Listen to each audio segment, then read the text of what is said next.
Gübre dağıtımımıza 3 yıl önce başlamıştık bu projemize, çiftçimize destek vermek için. Bu da Türkiye'de bir ilk. İlk defa bir ilçe belediyesi çiftçilere doğrudan destek sağlıyor. Birkaç gün önce İstanbul'daydım. Gübretaş Genel Müdürü'yle görüştük. Dedi ki sizden başka bu işi yapan yok. Takip ediyorum dedi. 2 gün önce de dağıtımımıza başlamıştık.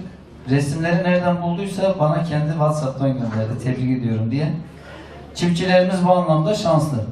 Şahin Bey'den başka şu an Türkiye'de başka bu şekilde çiftçiye destek olan maalesef belediye yok. İnşallah bu güzel örneği diğerleri de örnek alır diye düşünüyorum.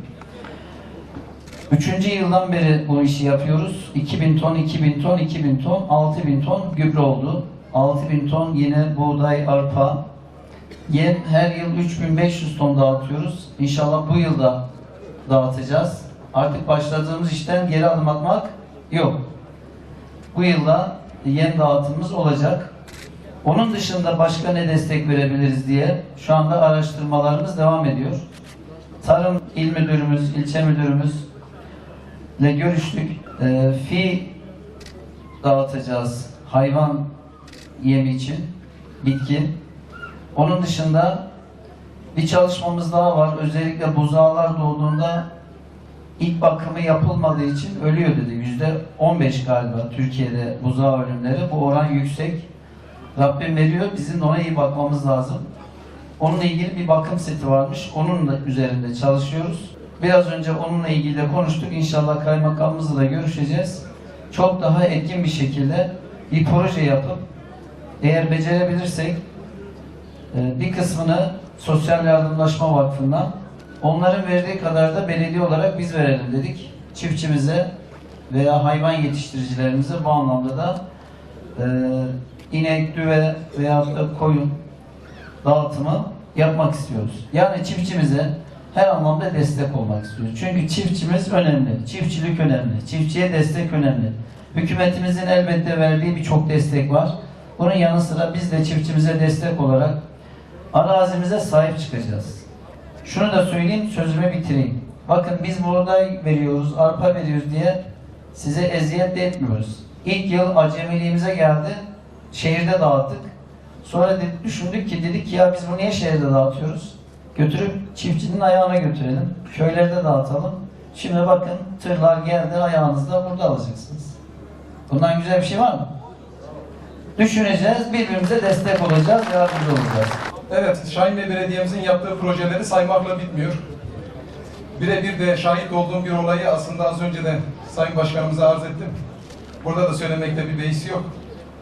Çiftçilerimizi ziyaret ederken Şahin Bey mülkte bir çiftçimizin tarlasına girdim.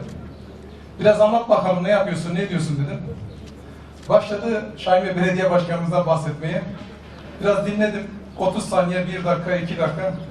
Baktım başka bir şeye gitmiyor, dedim ki ya biz de varız ya. Başkalarından da biraz bahset dedim yani. Tabii az önce de yine bir çiftçimiz çıktı.